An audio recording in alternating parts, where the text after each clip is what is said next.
Welcome to How to Transition into a Hiking Lifestyle. Today's talk is presented by TechNew. They are the outdoor itch experts of the 52 Hike Challenge this year. Please check them out. They have been so generous to support us and allow us to do this work, including these talks for you guys. In addition to REI, the outdoor retailer of the 52 Hike Challenge.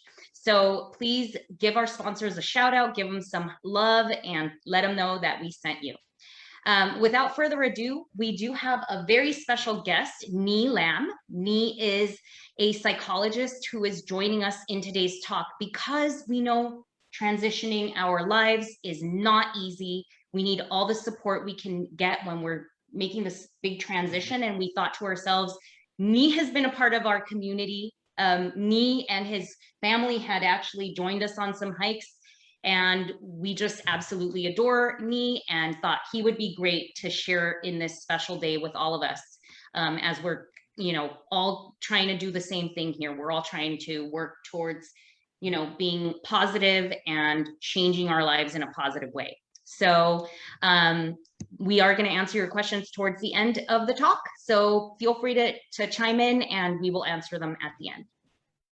So let's get started with the first question, which, when we were talking with Nee, he talked about what are some of the reasons why people are afraid to maybe make a transition into this outdoorsy hiking lifestyle.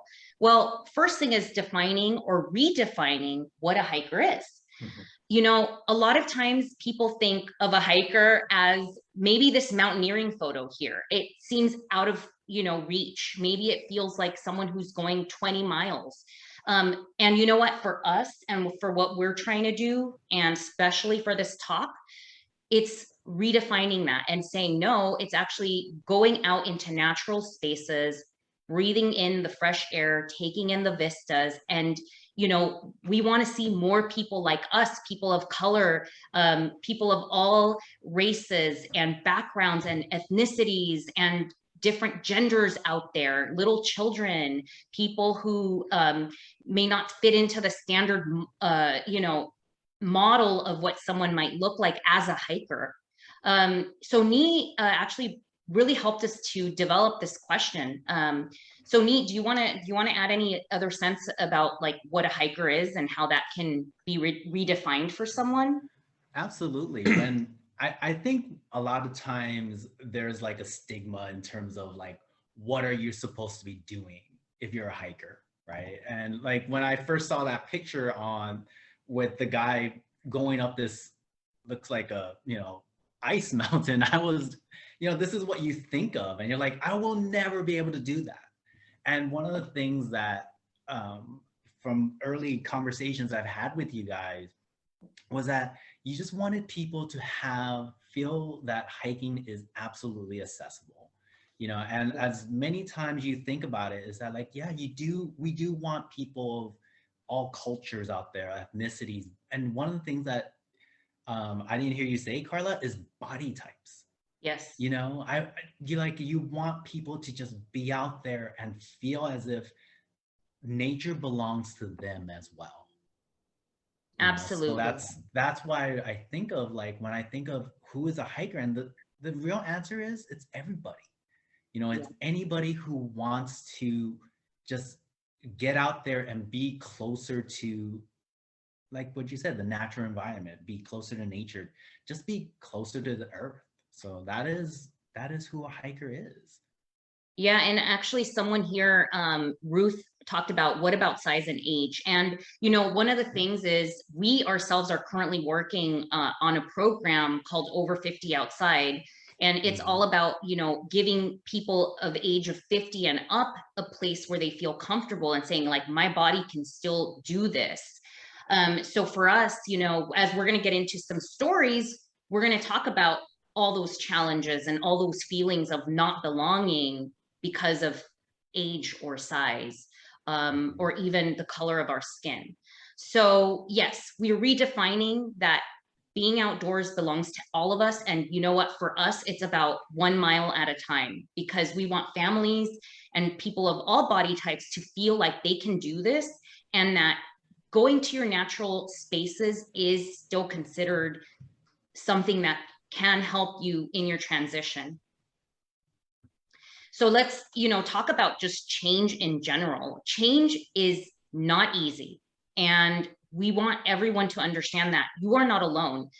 Having fear and things come up around fear when it comes to change is very normal. And every single person goes through that when they're making this transition. Things that we're going to talk about is, for example, saying no to someone you love because you're trying to make this change and you no longer can associate with them and their habits, okay? Talking about like, when you're changing, you're also going to not be doing what you're used to. So neurologically speaking, you might be, it's different, right? So there's going to be this uncomfortable feeling. And then lastly, you're going to be disrupting and changing things. So do you want to say some things about that, Nee? Because I think you're the perfect person to. And absolutely. And one of the things that when in our conversations was that, and I think Philip might discuss more about this in the next slide, but you are absolutely not necessarily deviating from what's comfortable, because but more as what you're accustomed to, right? You may be doing a ton of things that you absolutely do not like. You might, you might, you might overeat, or you might watch too much TV, or you might binge too much, too much Netflix or social media, whatever it is. You might be doing a lot of things that are not comfortable, but you're just so accustomed to it, so yes, you're going to be deviating from just what you're accustomed to. And when you're disrupting something that you're so used to, right?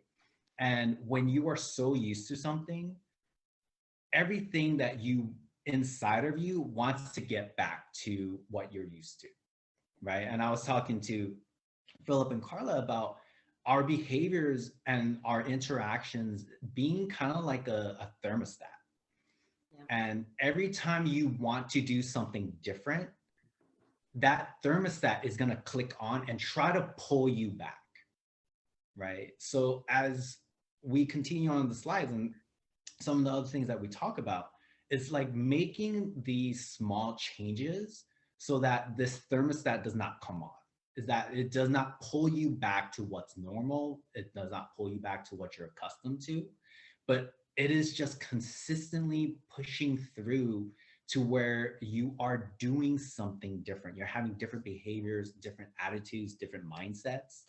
And this is exactly why change is not easy, and why change just takes like one step at a time, actually. Thank you, Nee. And that's why even this photo, the butterfly, it starts off as a caterpillar, it goes into its cocoon, and that is uncomfortable in itself, right? Like you can't move. And then there's this beautiful transformation. And I absolutely think that what I wish people would be able to have this other spectrum where they can see that that part of the uncomfortable can lead to such incredible things. Absolutely. Absolutely. All right. So not only is change a little bit, can be a little bit scary, but of course, when we're changing, obstacles are going to come our way. One of my favorite authors is Louise Hay, and she talks about when we're trying to make change, in the beginning, it's going to feel like everything is going wrong. So it might feel like I made this change and now like everything's falling apart. And sometimes that does have to happen for that transformation to occur. So yes, your beliefs are going to start coming up around fear, confidence, self-doubt. Can I do this? I don't think I'm worthy, or there's like all these things that the belief system, fears, right, around like safety. For example, if you're trying to transition into the outdoor space, you might start thinking things like, what if I get lost? Or what if I see a bear out there? Do I even know what I'm doing? Like we create all these little self-doubt thoughts. And then, not only that, but we have family that then steps in and starts telling us, don't go out there. It's not safe, having, not having like someone or people that you can go out with, like a buddy or family to go with you, that can be a huge obstacle for someone. Or also just circumstances like life getting in the way. Sometimes, that's where we're going to give you some tools that you can use to help with all of these obstacles. But, definitely let's have me chime in on this part of getting out and making that shift, right?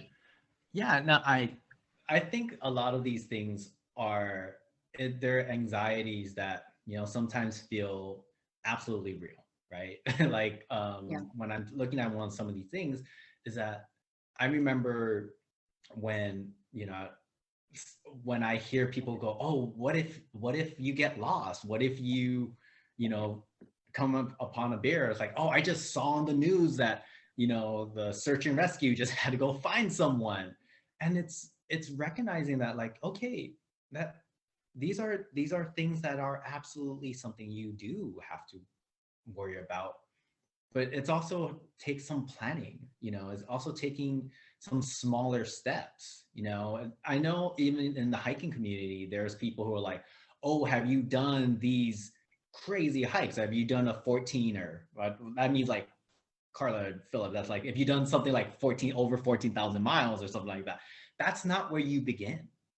If you're transitioning into a lifestyle of hiking, you go on these kind of like more attainable goals, whether it's just kind of like going out a mile, or whether you're going to do something pretty familiar, or something that's highly like a more popular hike, and actually I thought Philip was going to talk more about these naysayers in his life, and I think that's coming up in some of the later slides. But some of these obstacles absolutely do feel real, and I think in some of the later slides we're going to kind of address some of these obstacles one by one.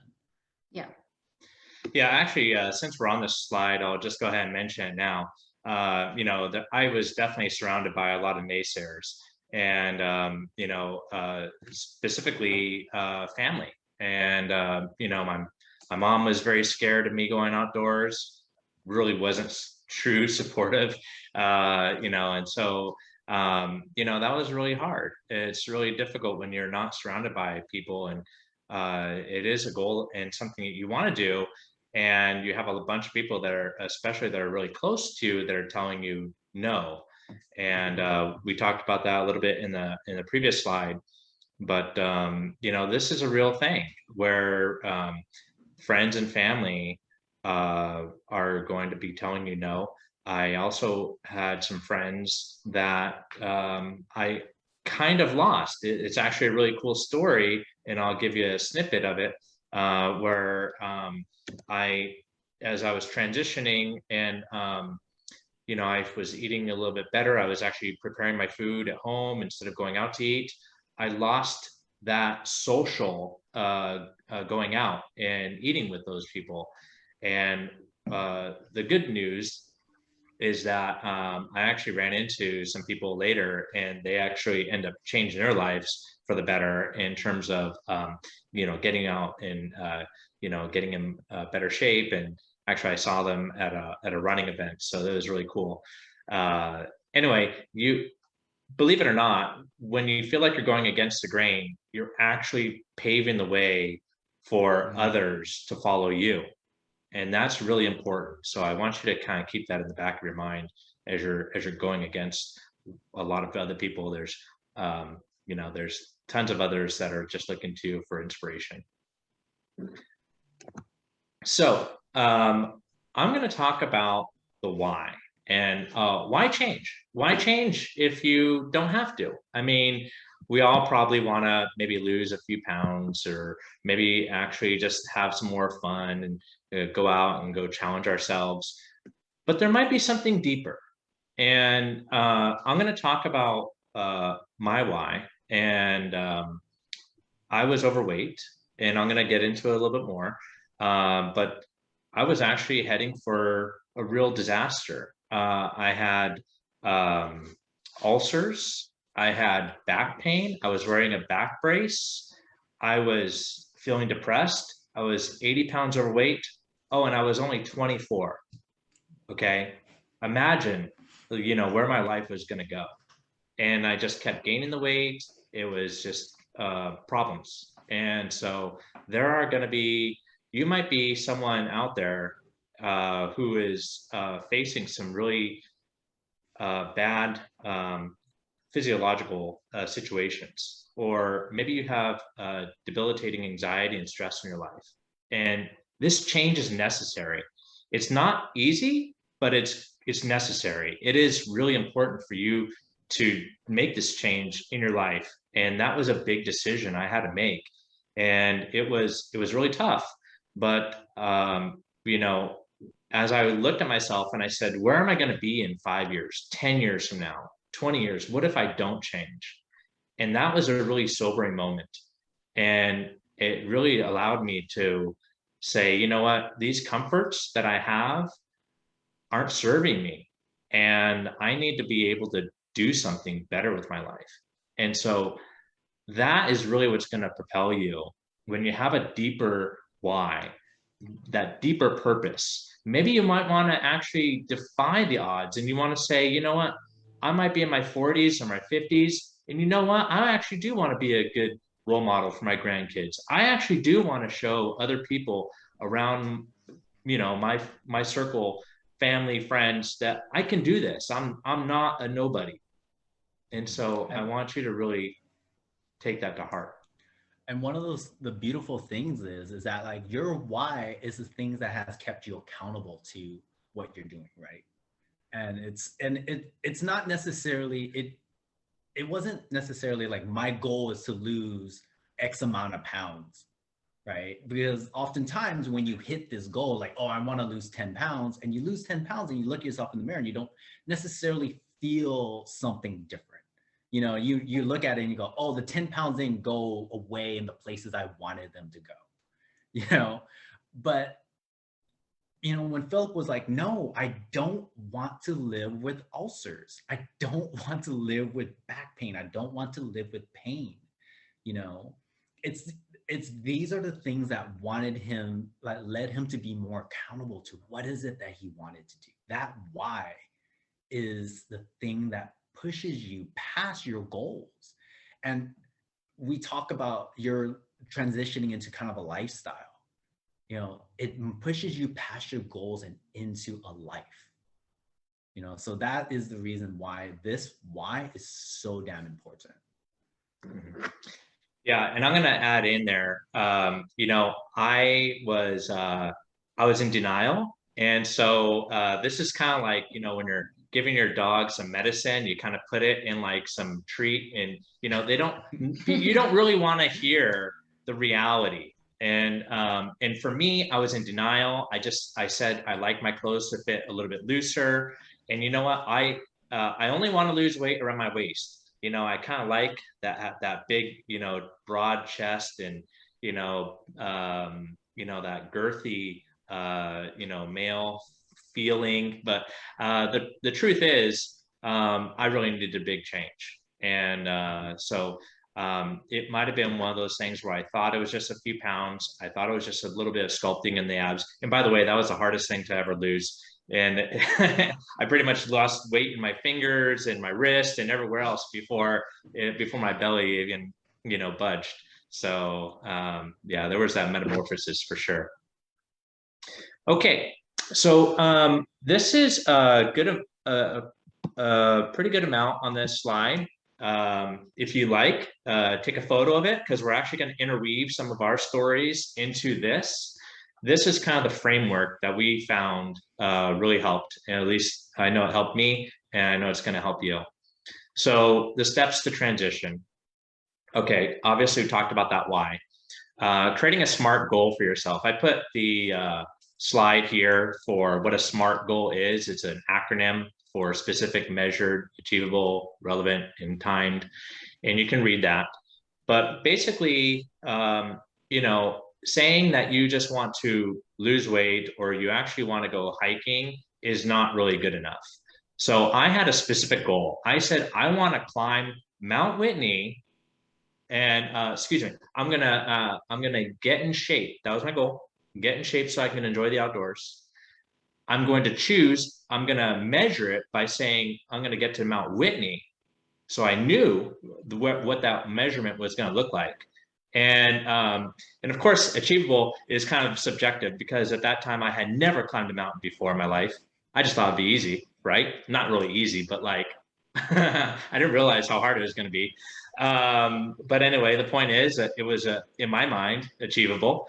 And I said I'm going to do it, and I got permits, and this was kind of a New Year's thing, and I slacked, of course, but I got into high gear around March, but I got my permits for October, so I had a specific goal in mind, and then I backtracked it, and then I said, you know, that goal that I have, I'm going to fill in the blanks with all these fun hikes that I want to do. Now, I actually visualized myself on top of the mountain. Of course, I had no idea what this is going to look like, but in my head, I could see it and I believed it. And that was really important. So, visualizing yourself achieving that goal is really important. And having those fun goals. It's not about, I mean, there's days where you're going to be putting in the reps and you're going to be going out there and doing things and just, not every hike is going to be fun. Honestly, let's just be honest. But there were some fun things that I incorporated in there as well, and that was really awesome. To like, for example, I even did some caving, for example, in New Mexico, and that was really super amazing. So go check it out if you haven't done it.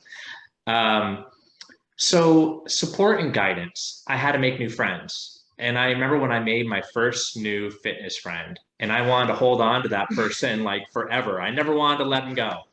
And I just said, wherever you're going, take me. And so but then it developed, it expanded, hanging out with him. He met me, I got to meet some of his friends. We met other people. We had more fun. It was great. And so having other people who get you, who actually are not going to tell you, don't go outside, who are going to say, you know what, we go outside, come with us. That's really important. The accountability. So when it came down to it, I bought the permits for my friends and I invited my friends, and I actually didn't want to let them down. So I was accountable. Now I'm not going to sit there and say, "Hey guys, I got these permits for Whitney, and oh well, I kind of gained too much weight and I haven't been training, and we can't go because of me." I didn't want that. So it kind of put that pressure on, and I think in a way it's good. So don't be afraid to fail. And there were definitely times where I slacked, and definitely times where I wanted to go out hard and strong and I didn't. And I could have beat myself up about it, and I could have just I'm going to talk about this a little bit more too later. But I could have just gave up. But my why was super important. If I gave up, I might die. Seriously. So it was really important for me. And I encourage you again to really dig in on that why. Make it really big. Make it like magnify it. Now, of course, there were times where I'm not talking about just slacking, but there were times where I actually rewarded myself as well. And those were cheat days. And so I'm going to talk about that too a little bit later. But having a day out of 7 days in a week where you can just take that time to actually go out, have, burgers, pizza, whatever it is that you want with your family and friends, and forget about it. Because otherwise you're going to go, it's just like what Nee was talking about that thermostat, you're going to explode. And there was a time where I actually exploded, and I ate 12 donuts, a dozen donuts in one night. And I learned my lesson there. So anyway, and then of course, the best way to really keep consistent is to become a leader and to help other people. And it will, this isn't something, again, a transition into a lifestyle We're not talking about just 1 year. And those of you who are getting close to finishing the 52 hike challenge, or those people who have actually been doing this for a while, know what I'm talking about. It's not about just a one and done. You're probably going to be addicted, and that's a good thing. It's a good addiction to have to get to be outdoors and to share that with other people. All right.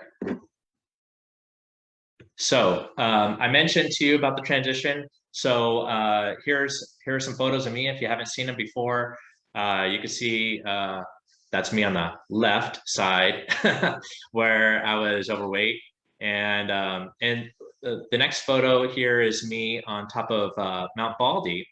And Mount Baldy was pretty hard for me. It was my first time going up a mountain, and I struggled. But I got to the top, and I was happy. It was my first time, and I did it on my birthday. But you need to share that you didn't make it the first time. I didn't make it the first time. Because we need you to understand that it is okay to not make it the first time. It is okay to not make it the second time. It is okay not to make it the third time, but you don't give up. You keep going. And Philip finally made it. I finally made it. Now, now having that goal, of course, and then the middle photo is me on Whitney.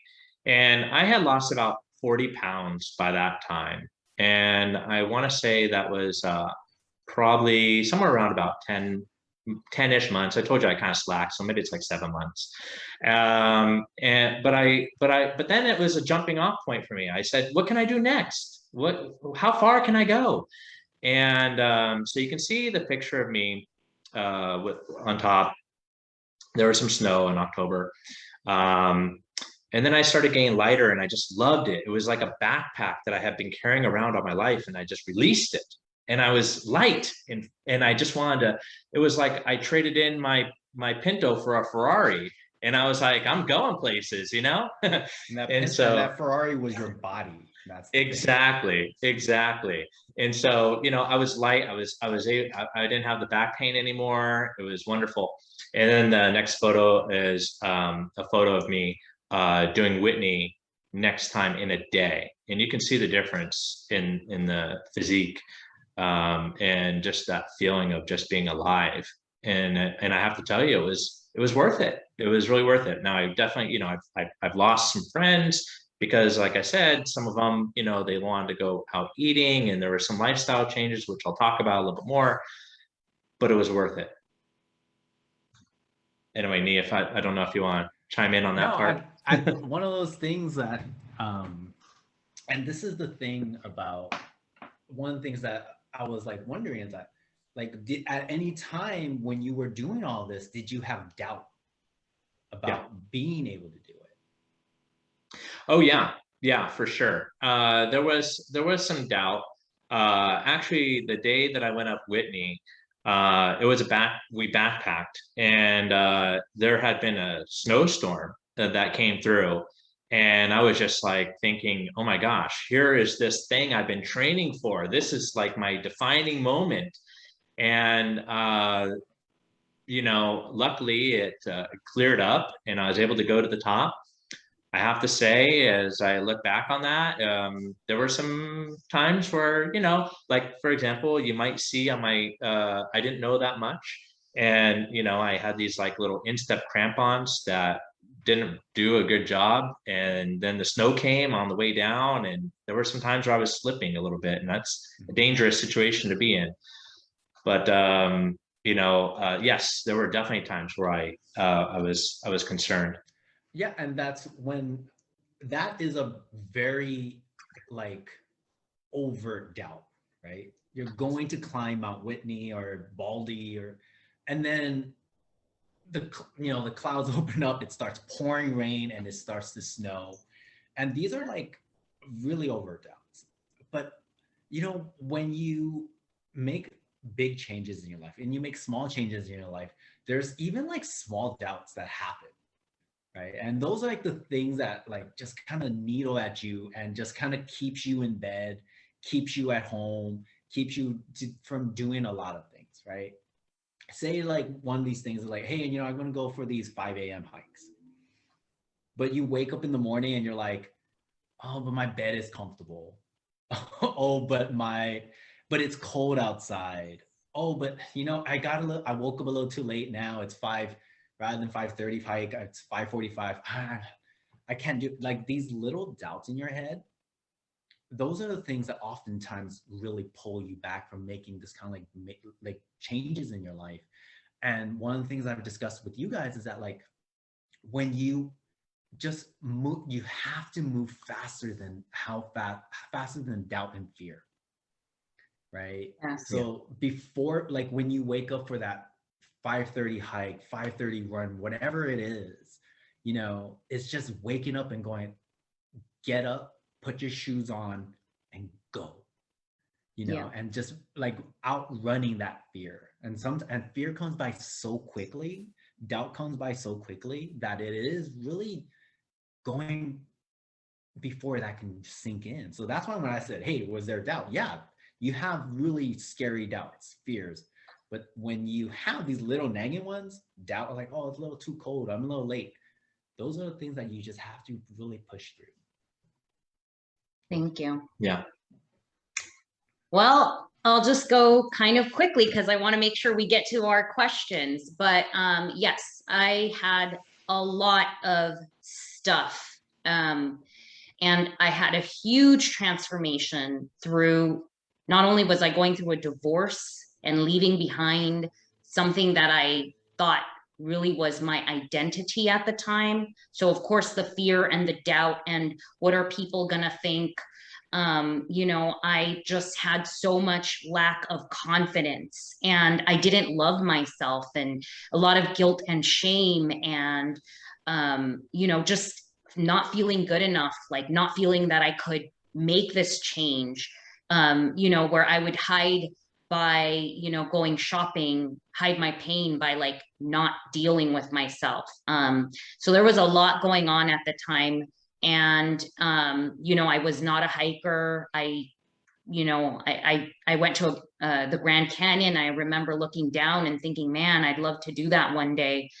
But really it was going through this divorce, this transition. Like I had that defining moment of, I can't stay in this any longer because it was just too painful. And it was like that, I call it like the rock bottom. I had hit my rock bottom.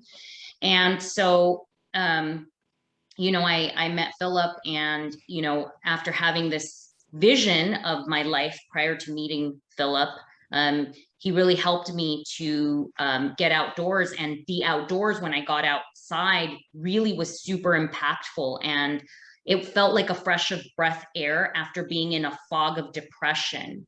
And so, that is what got me interested in challenging myself to doing a hike a week, but really not understanding the grand transformation this was going to have in my life.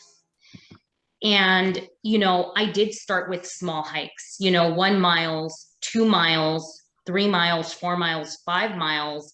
And then we started doing the sprinkling of all these fun hikes like Half Dome and Mount San Gorgonio, and then graduation when I finished my 52 hike challenge to climbing Whitney. And when I did that, during that transformation, I found my confidence. I found myself. I gave myself forgiveness and forgiveness of others. And it was so powerful. Like on Mount Whitney, I had this walk with, what I call God or source, whatever you want to call nature.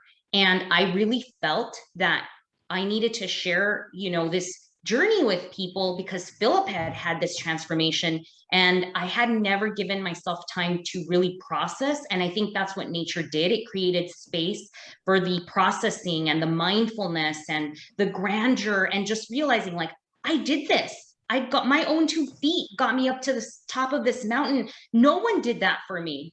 And I had lost that throughout, when I was married until I left my relationship. I had forgotten about my own confidence and power and belief in myself. And that restoration that happened was so powerful. So yeah, that was really my journey. And, and I think that, there's always going to be something that's going to cause, there's going to be a point in your life that you're going to be like, I can't stay in this situation any longer. And sometimes you're going to have that happen. And hopefully you can also make that shift without it getting to that point. And that's what I think what was so impactful for me was I got to that point that was so painful. I just couldn't take it anymore.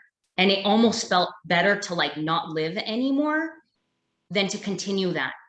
And so we're hopeful that people will take today's talk and really think to themselves, like, I can change anytime and it doesn't have to get that bad, you know? And one of the things that we talked about was how when we were having this conversation, I was like, I noticed one thing that was really big for Philip was that he wanted this physical change. You know, there was like a lot of pain in his body that he was going through. And for Carla, yours was like this kind of spiritual, emotional change that was going on. And like, though that is the why that led you to making differences in your life, right? One that, like, you guys initially called me was like, you know, a lot of people sign up for the challenge, but don't finish it.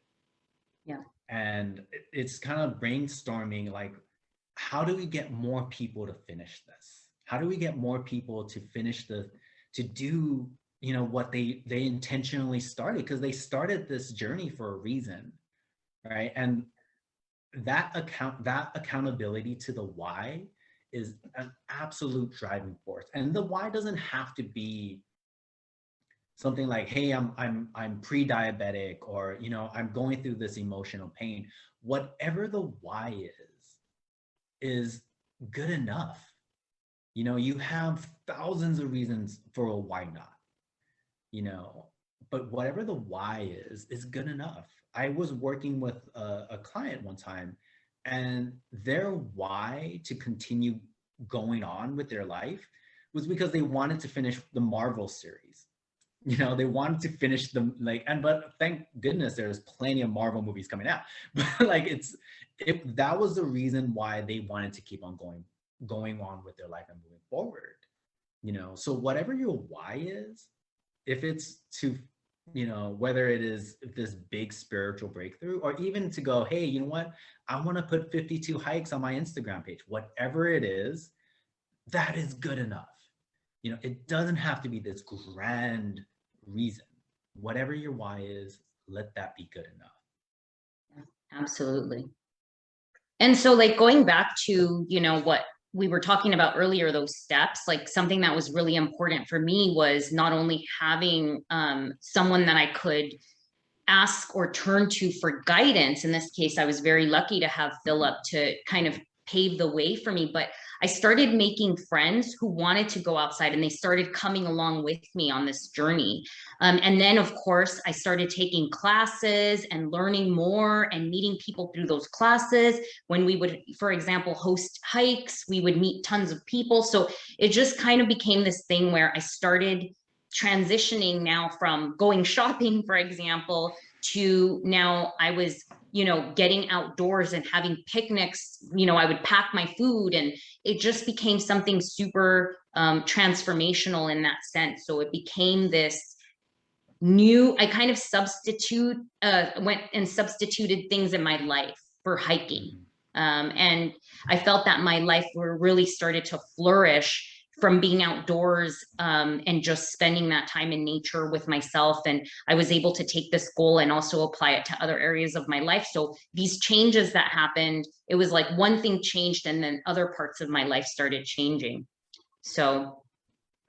Yeah, I wanted to add in there that, so we decided to create these groups and put groups available for other people to make friends. So you can take classes at REI.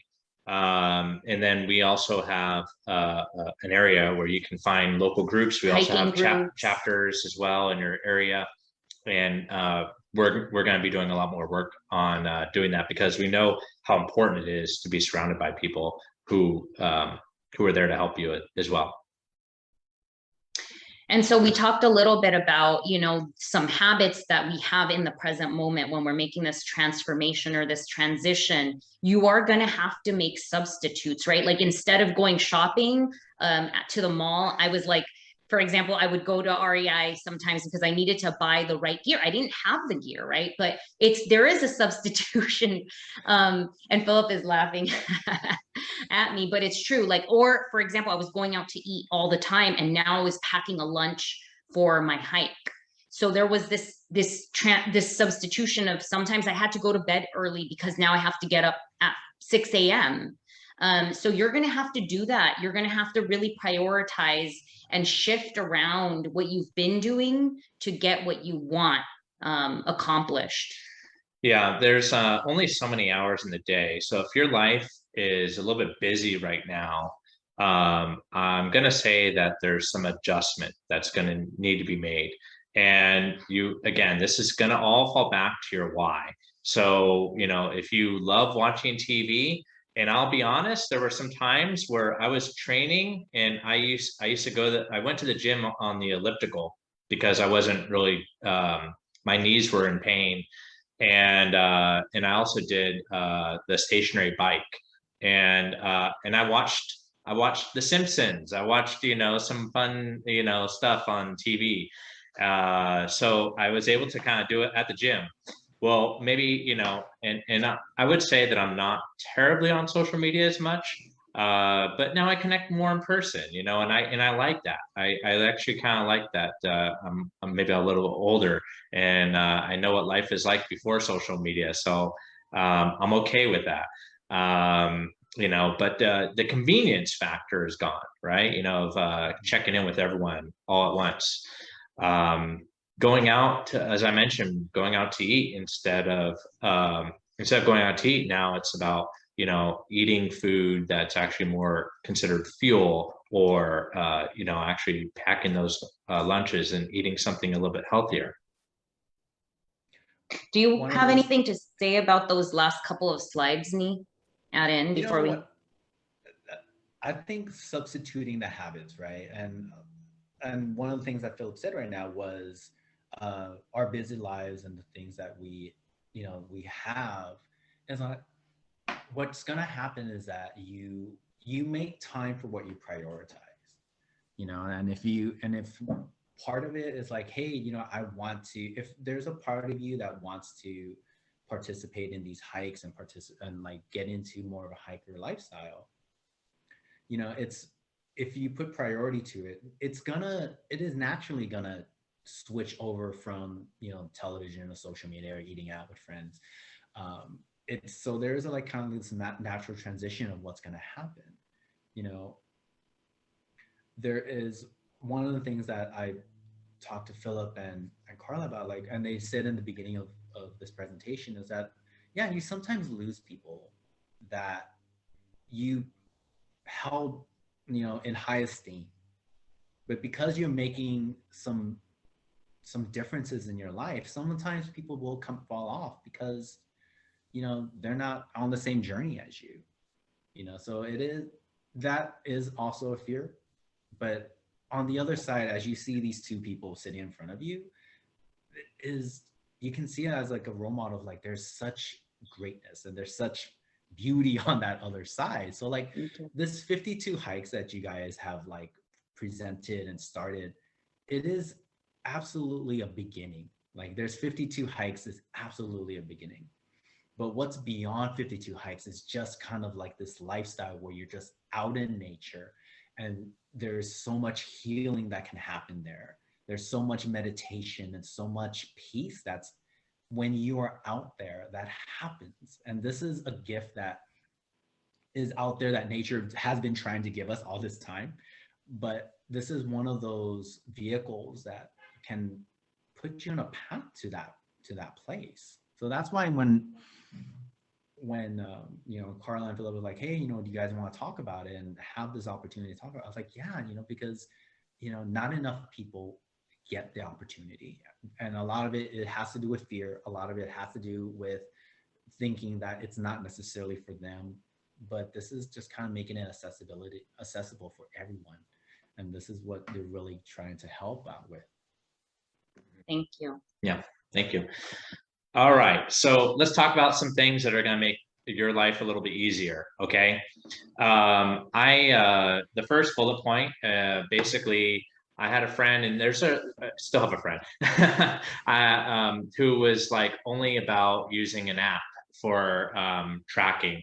And what really helped me a lot was now when that app wasn't on my phone, or when I didn't turn it on, and when it was out of sight, out of mind, I kind of forgot. Again, your mind is going to play tricks on you. Your mind is going to tell you, it's in denial. You're going to be like, oh, I worked out like the other day, or maybe 2 or 3 days ago. I'm not sure, but I'm busy, whatever. I work out. And so, and then, but having a log and having it next to your bed, and actually and we have this log available on our website. And, but it's that reminder of like, hey, I kind of missed a few days, and I'm kind of like out of it, we forget, we get busy. And so having it next to your bed, or somewhere that's like right in front of you, is really going to be helpful. I also put my shoes right by my bed as well. And so it's like, I trip over them, it's like, they're there, if I put it away in my closet, guess what? Totally out of mind, out of sight, out of mind. Okay. This is really going to help you. So, there are times where it's cold, and it's getting closer to winter. There are times where I was like, I don't feel like going today. And I would just lie to myself. Whenever that happened, I'd say, I'm going to go light. Now, by all means, going light is fine.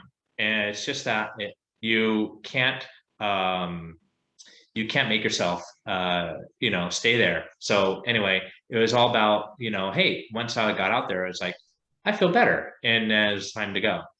So, there's a mantra that I really liked, and Rich Vecchi said it, do today what will make you happy tomorrow. And what that really means is kind of work out today in case I miss a workout, because if you always think forwardly, if you're always thinking about, I'm going to be happy with myself for the sacrifices that I made today, it's way better than always kind of being behind and saying like, I'm going to have a dessert now, and then I'm going to work out later.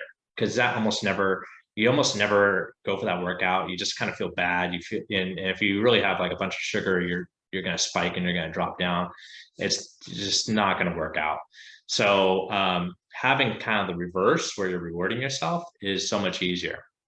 We talked about joining some groups, and groups is way better than a single friend, because that single friend is going to have things that come up for them. I've gone through like 8 during my transition of 2 years. I went through 8 workout partners and people who I would go out and do stuff with.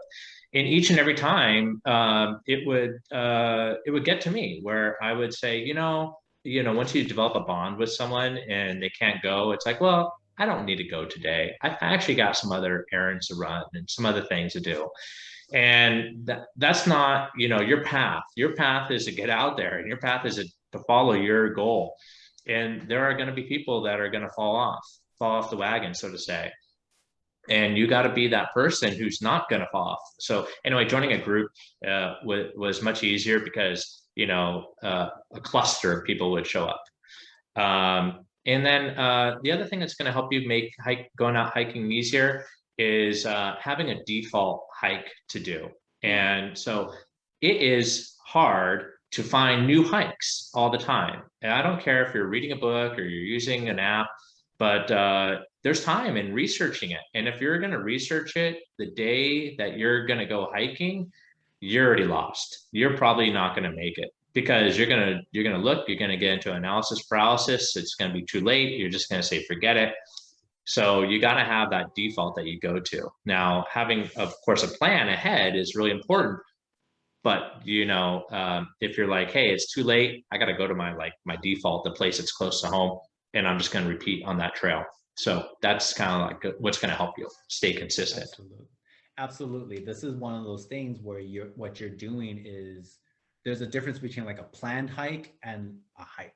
You know, it's like that thing. What you're saying is like you outrun the doubt that you have in your head. You know, having your shoes right next to the bed.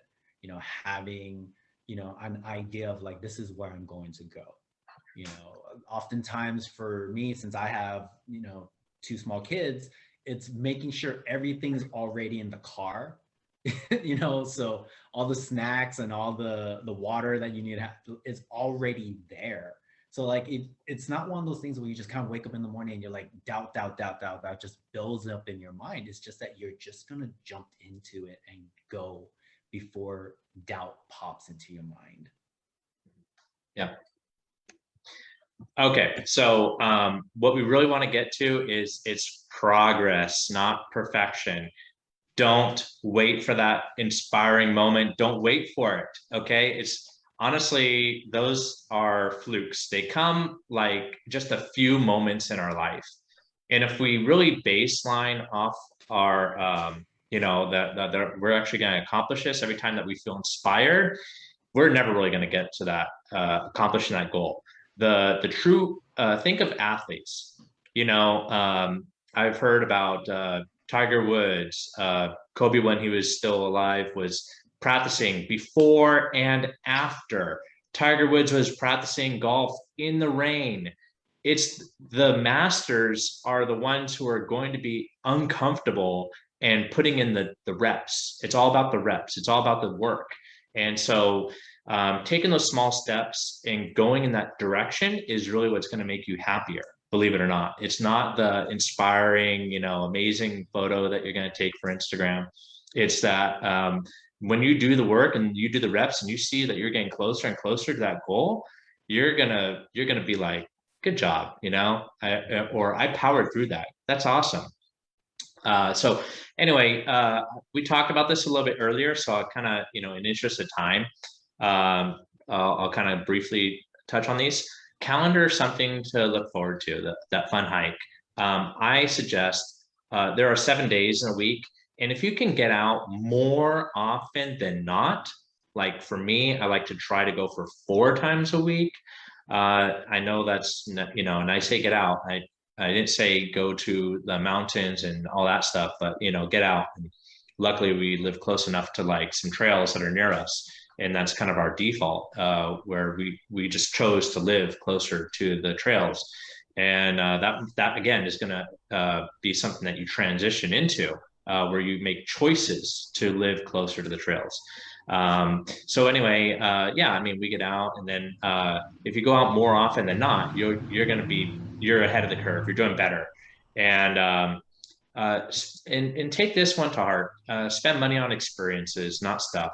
I mean, you're going to want to have gear and stuff meaning like the clothing that is going to save your life, because there are times where I've been cold, and when it's kind of one of those things where I'm like, I don't want to have frostbite and lose a finger, and those $200 gloves are really, really worth it right now.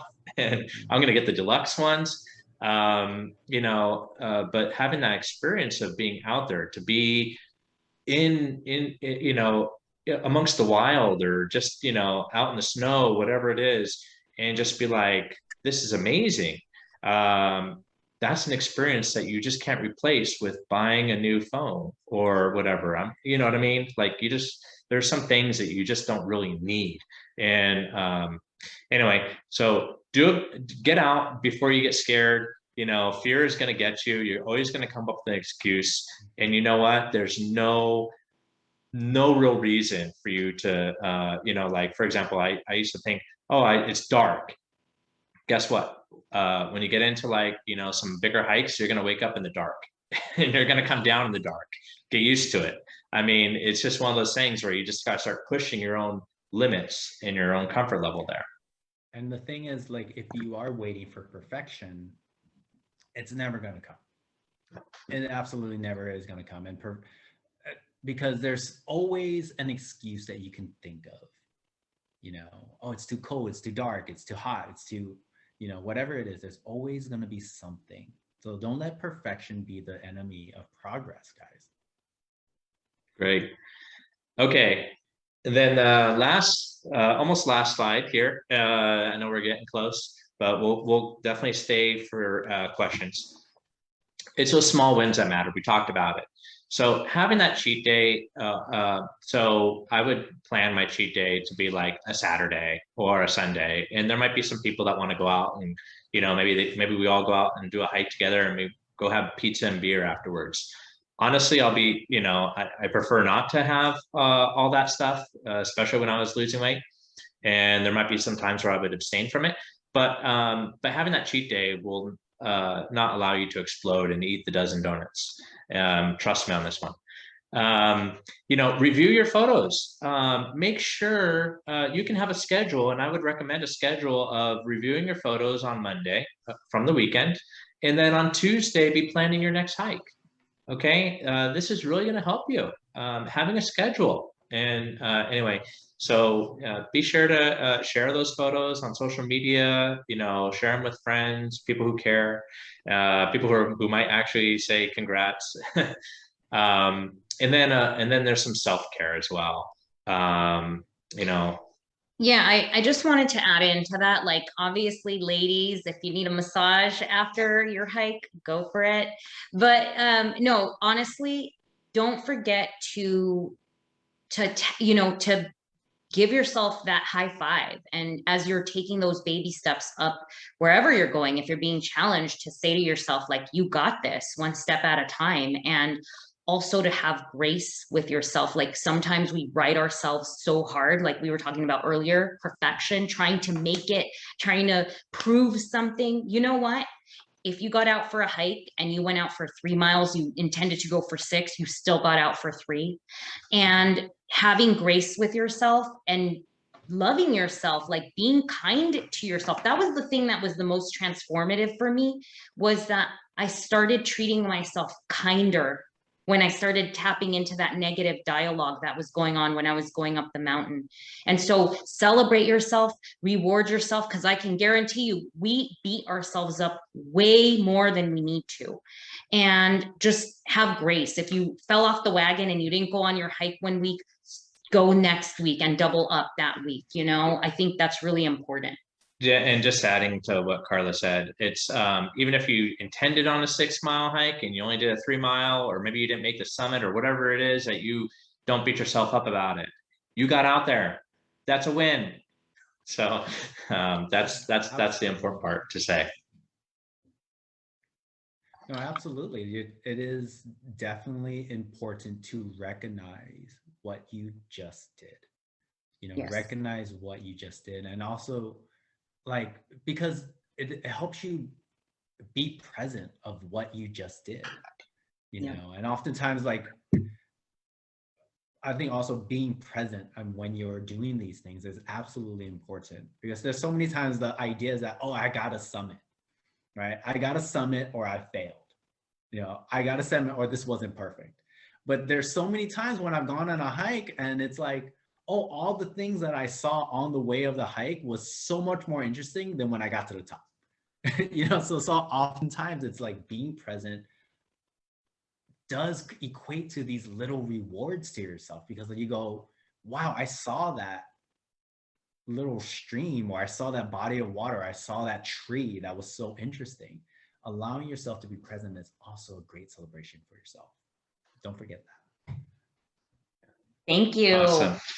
So it's 6:32, and we want to do one little thing before everyone. We're going to go on and take questions and kind of read through your comments and share that. We know it's the top of the hour. Before you leave, please gather Nee's information. We really appreciate him being here with us today. He's happy to talk to you. I truly believe in therapy. It has helped me so much. But just know that there are people we need when we're making a transition to help us, to validate us.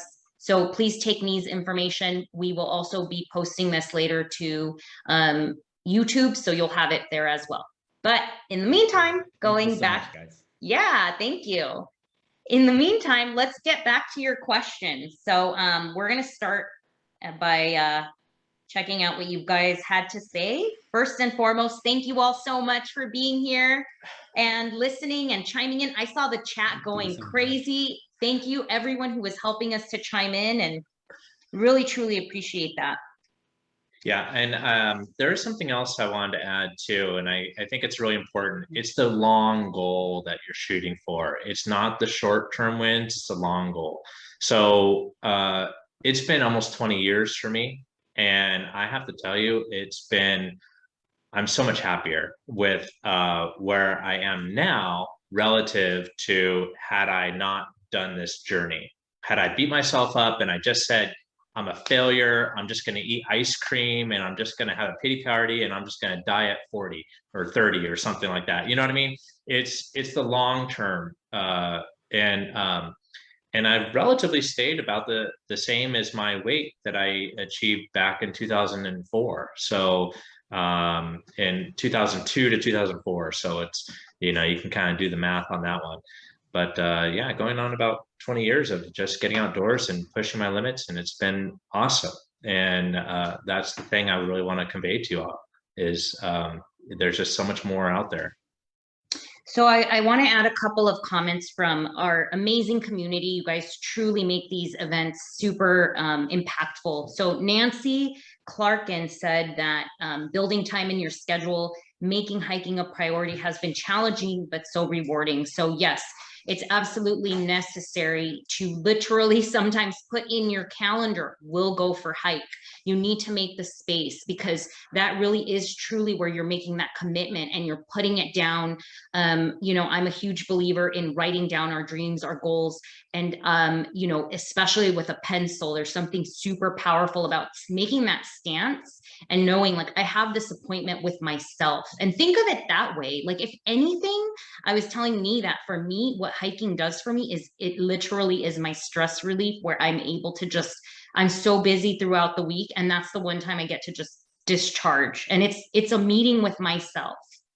So thank you, Nancy, for that reminder for the community. And, I think there were some people that commented with what people struggle with. So take this moment to literally write out your next 3 hikes. Just put them in your calendar, commit, and go for it. Don't question it. Just start doing. We gave you the tools. Start planning your hikes. Mm-hmm. Yeah, it's amazing what you can really accomplish when you visualize and you put this stuff down on paper, like Carla was talking about, and just making those incremental steps. So I don't want to scare anybody, of course. But I've done some pretty big mountains, and there were definitely times where I've had to repeat this process for each and every goal for myself.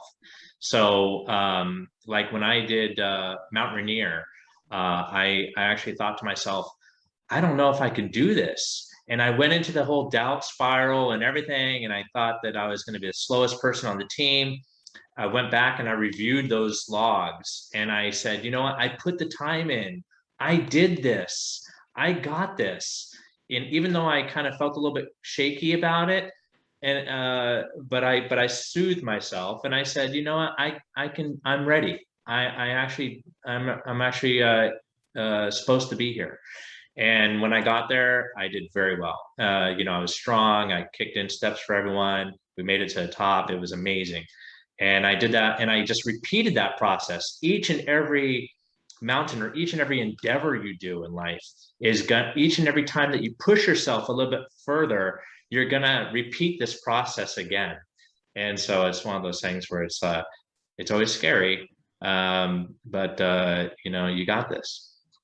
And I think Philip can also relate. Philip Yoho, he says, apprehension is huge. He says he's done so many hikes where he was apprehensive about doing it, but he did it anyway, and then realized, wow, that wasn't so bad, Mm-hmm. Mm-hmm.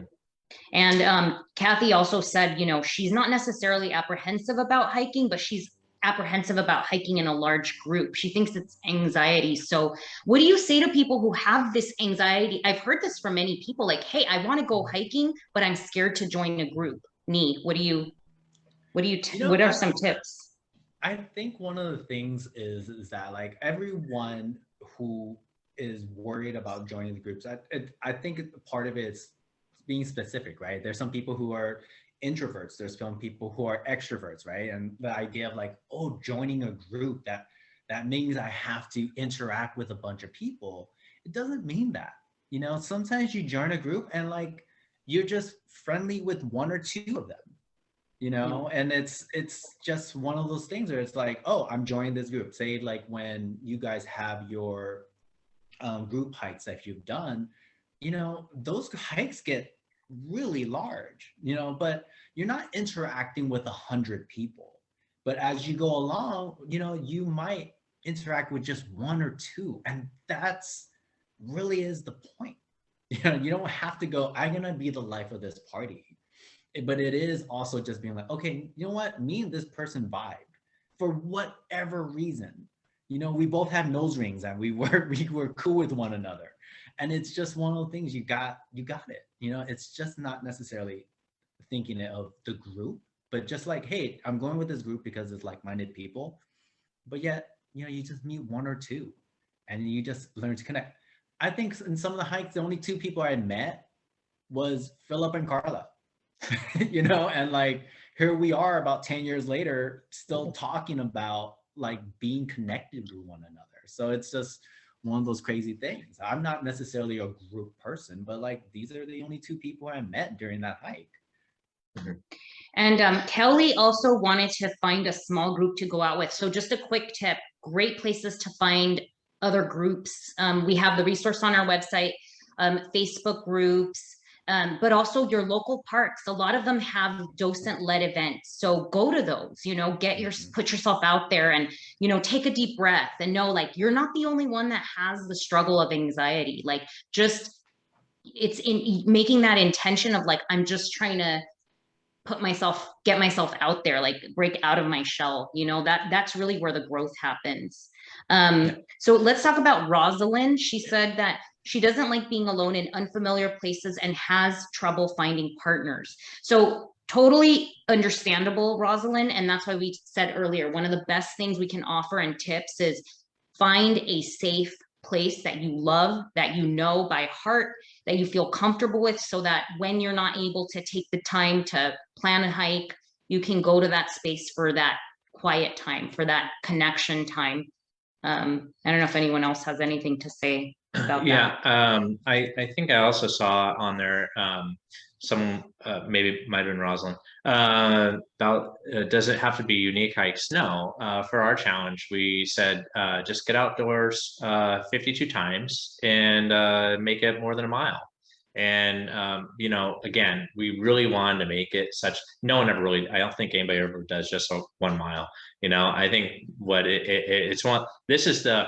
You know how I said, you know, make something easy, and I said with that time where I said I'm just going to tell myself I'm going to take it easy. This is that secret thing that we kind of embedded.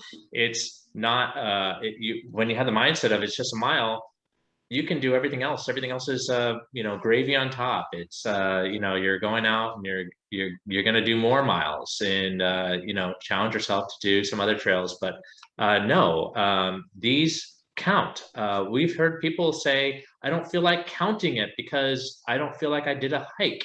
And it's like, well, who are you to say that? You know, why are you self-doubting yourself? And you know, you're getting outdoors, you're doing something, and it's making an improvement in your life, whether it be releasing anxiety or making you feel better, connecting with nature. Maybe you're actually, you know, doing something in your trail running, or you're doing something that you're actually, you know, getting closer to your goal or the goal of actually completing this challenge. You're doing something. One of the most interesting things that happens is that, like, say you're doing this kind of the same hike over and over again, right? What often leads to is going like, okay, yeah, I've done this one over and over again, but you know what? I actually learned about this other one, you know, and I'm not necessarily going to count this one anymore because like, but I want to count this other one I did.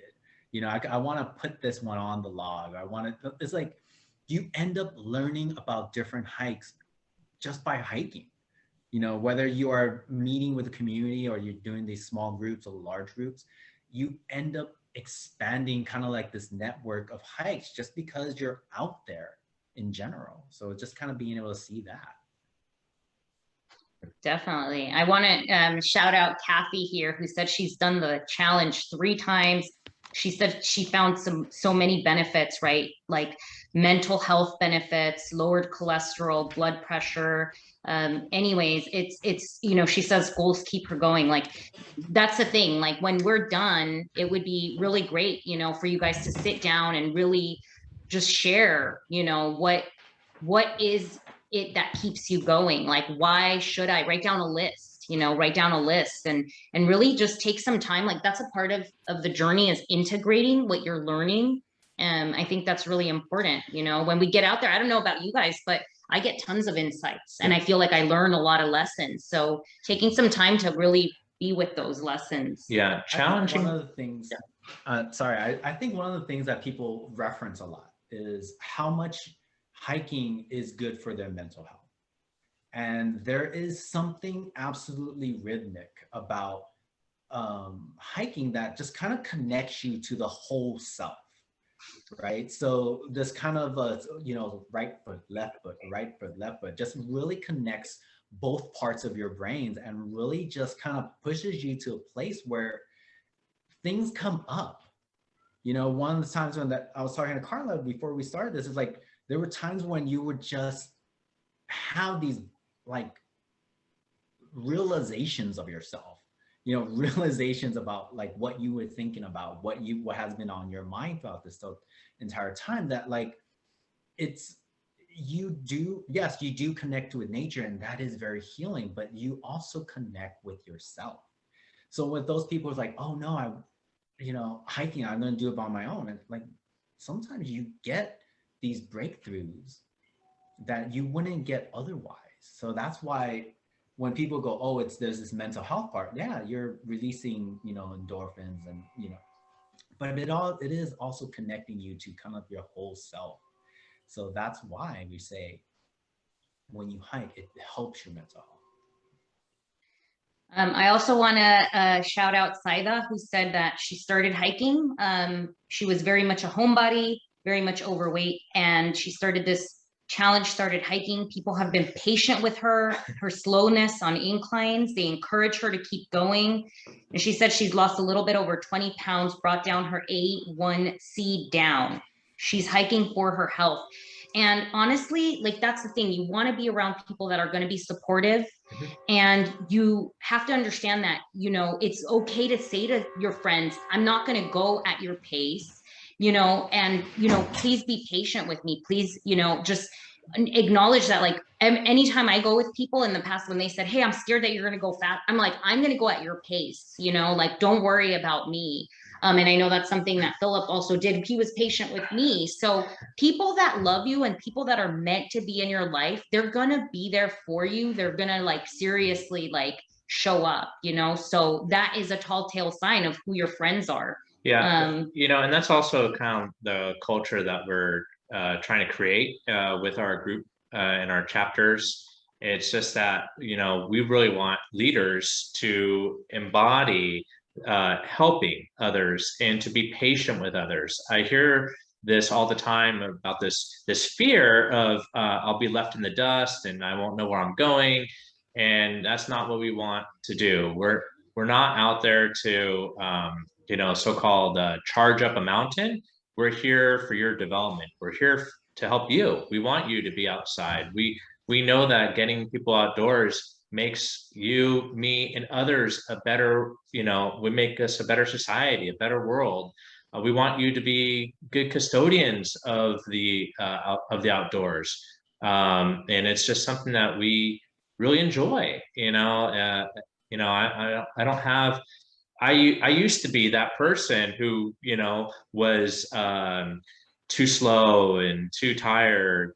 And I'm very grateful that I did have some friends that slowed down for me too. And so I want to pay it forward. I want to be that person for others. And then that's how we create a really better society. Yeah. Also, Anita Pyle, She said she's 55 with 2 total knee replacements, and she doesn't let that stop her. She actually wants to do the PCT. So you know what, Anita, section hike it, because you can do it, right? Like that's your big, hairy, crazy, audacious goal. And you can figure out how to plan that out. But that just goes to show you, like, mind over matter, right? Me, like how important it is to have that mindset of like, I'm going to do this and I'm not going to let anyone or anything say I can't. Absolutely. Absolutely. And Carla, you did the PCT, right? I did the JMT. JMT, there you go. The John Muir Trail, a section of it. But even as I was reading some comments, just it's okay to not make things like, in all honesty, the JMT was beautiful, but I truly would have rather section hiked it. And I think that would have been awesome for me to just have given myself grace, because at the end I didn't enjoy it as much, because it was hard. It was really hard, and that's okay. Like, it's okay to give up. And I say I tried, and I just wasn't happy. I love 3-day backpacking trips, and I'm golden. And I learned that. I'm like, I don't think I want to through hike again. But so just to everyone out there, like, it's okay. Like, we don't all need to be superstar hikers. Like, just get out there for yourself. I want to add in something else. So we've created this challenge to be a bit of a challenge, for you to get out there and, change your life through the outdoors. I want to say, give yourself grace. If for some odd reason, you're not going to make it this year or whatever, guess what? You got that many more hikes that you've done, more than you would have done before. Okay, so number one, congratulate yourself for getting out there and trying and doing something. And now, the next year, do it again. The challenges that we put in front of us, what I found in my life, again, to sustain, to keep myself going, I had to keep challenging myself. So I'm not going to call it really an unfortunate truth, but it is a truth, and it can be a little bit scary to think that way. Of, oh my gosh, now I got to keep doing something. Well, yeah, because if you don't, then you can easily backslide. It's easy for us to get comfortable again, and I'm not saying that your life is now going to be waking up at 6 a.m. every single day, and you're never going to have a break. I said, no, you can have a break, and you can enjoy your life. And we made it such that you can go out at least maybe once a week. That's there's 6 other days in there, or you could do it. You can double up. There's people that are saying that, it's snowing, and I'm concerned about the winter. You can do it. You could double up in the summertime. Same thing for those people in Arizona or a warmer place. You can actually go now. Now is the best time to go, versus in the heat. So again, I just want to say to you all, have grace with yourself.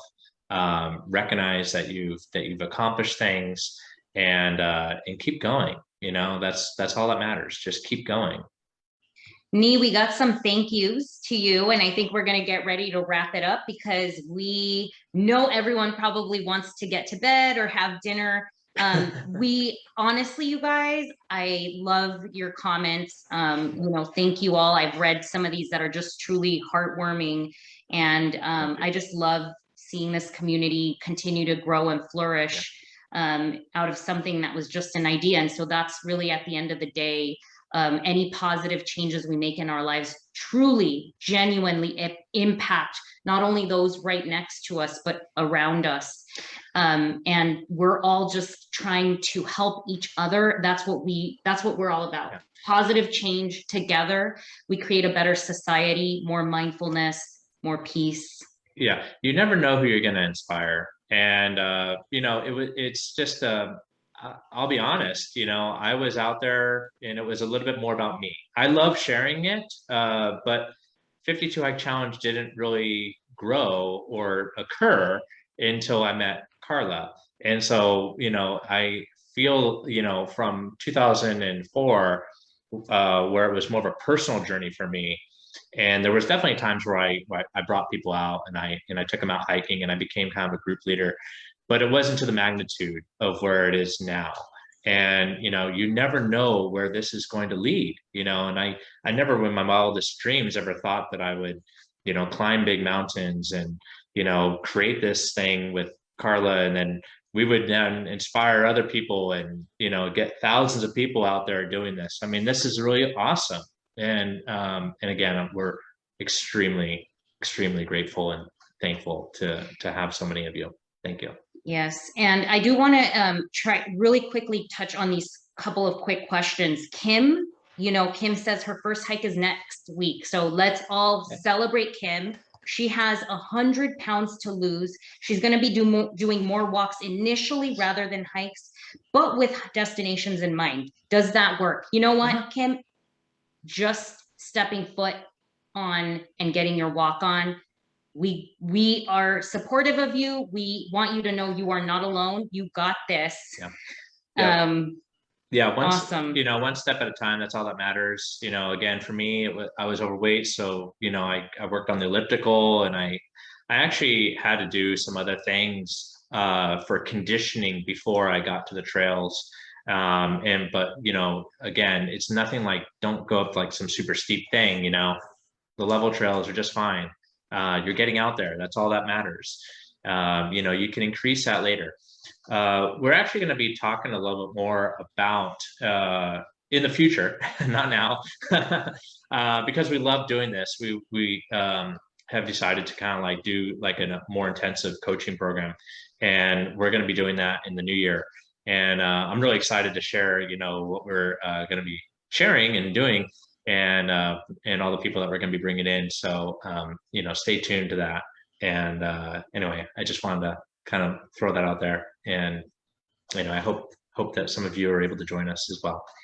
And by the way, Nee, if you've got to jump off, please, no problem. There's still like questions rolling, and I want to get back to Michelle. So go for it. Just keep going. So Michelle, I have been scared on challenging myself to harder hikes, afraid that I might not be able to keep up. Okay, let me share this quick little story, Michelle. I remember my first time doing my first peak, and I was so scared. Like, I literally was like, can I make it? Like, what happens? That self-doubt again, that's going to come up.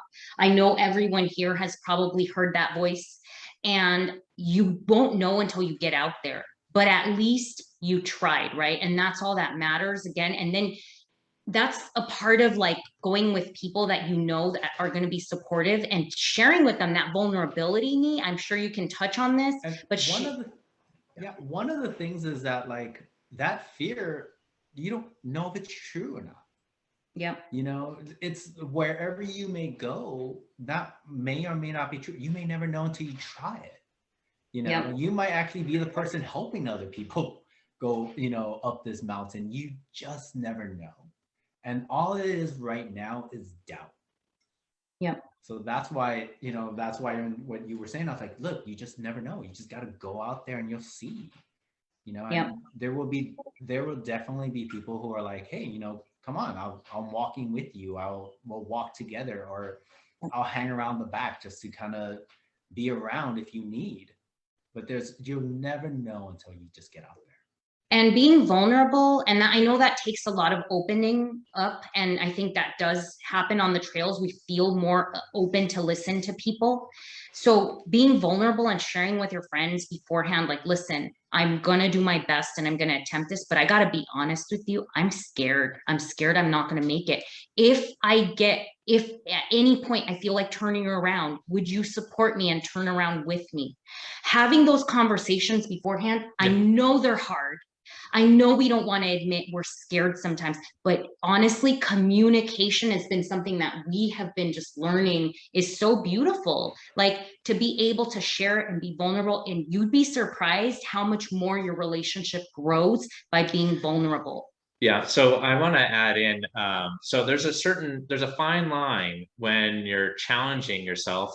I would say maybe you don't want to challenge others too much, because you might push them beyond what their comfort level is, and it could snap. So for example, I remember I was with a friend, and I was actually Whitney. I've gone to Whitney a few times now, quite a few times. And there's the 99 switchbacks. And I said, we're just going to do 10 switchbacks at a time. You tell me after we do these 10, if you want to turn around. We do those 10. Okay. Do you want to turn around? No. You want to keep going? Okay, let's do another 10. Boom. But just being open and available to be willing to foster that that person and help them, it goes a long way. It really shows to someone else that you're kind of a true friend, in my opinion. It also allows the other person to the space to be vulnerable. Also, they might be like, "Girl, me too. I'm a little scared about this as well," and like you're just kind of doing it together, and that jump off of bravery just kind of gives other people to be an opportunity as well. You saying that in the comment is probably something that resonated with other people as well. So it's just giving that opportunity to be vulnerable and be to be able to say what you're experiencing. Absolutely. And coming from this space where I struggled with sharing my true feelings, I can say that it actually has made my relationships that much better. So I can be an actual poster child for sharing how you really feel. I see one. Marlene asked, does Philip have his mom's support now? She actually feels comfortable with me getting outdoors. It took a while. I would say probably 3 to 5 years. But when she realized I was going out there and I was fine and I wasn't going to die, she, of course, she's always, I think that's just how moms are, right? They're always scared. But they kind of recognize, he's doing all right. He's fine. So hopefully so Marlene, if that's a question for you and your mom, you'll be all right. And you may never get their approval. That's true. Ultimately, you're doing it for you. Yeah. Be true to yourself, and everything else will flow. And thank you, Nee, for that. And yeah, I'm about to close this out. Someone was asking about finding groups, and honestly, we were just listening to the book The Alchemist the other day, and he talks about the book. The theme is, when you really want something, the whole universe is going to conspire. And if you're looking for a group, like someone said, keep looking, and it will, you'll find that group. Again, meet up. You can go to your local parks. We have our groups, but the point is that when you really truly want something, do know that the world, the universe is in your favor. And that's a thing that we sometimes, because life beats us up, puts us down, or things haven't worked out for us at times, we forget that things are happening for us, not to us. Everything is an opportunity, a lesson to learn and grow. And recognize that this journey is not going to be easy. There's going to be times you're going to want to give up, but those things are going to give you character. They're going to give you perseverance. And those are the things that are going to matter in the grand scheme of your life. I don't think that you will ever regret taking these 52 hikes. So with that, please share the challenge with your family and friends. We're starting a whole new year. 2022 is coming up. This is the big push. We're going to be here with you every step of the way. You are not alone. And thank you. Yeah. Tons of, obviously, coronavirus, all that stuff, it's affected everyone in this world. And, it made me feel sane to get outside and, have fresh air instead of a mask. And it's just one of those things where I actually felt normal, and it really helped me in my psyche. And I know that a lot of people are going, 2022 is it's that year to actually change our lives. I know a lot of people do this as a New Year's resolution, and we're here to welcome it. So share it with your friends, share it with your family, share it with other people who need it. And I'm really excited about, again, this coaching, because we're actually going to be there with you. and you know, working with you on a weekly basis. So I'm excited. I don't want to talk too much about it, but Thank you for all the comments. Everyone And who thank you, shared, Nee, thank you, Oh thank my you. God, absolutely. Everyone This was have fun. an amazing night. We have 2 more talks, I believe, before the year's over. We have an opt-outside. We have a couple of opt-outside hikes. Go to our website under events. And just thank you, thank you, thank you. We will see you on the trails, and we will be reposting this video on YouTube. So check it out, and thank you. Good night.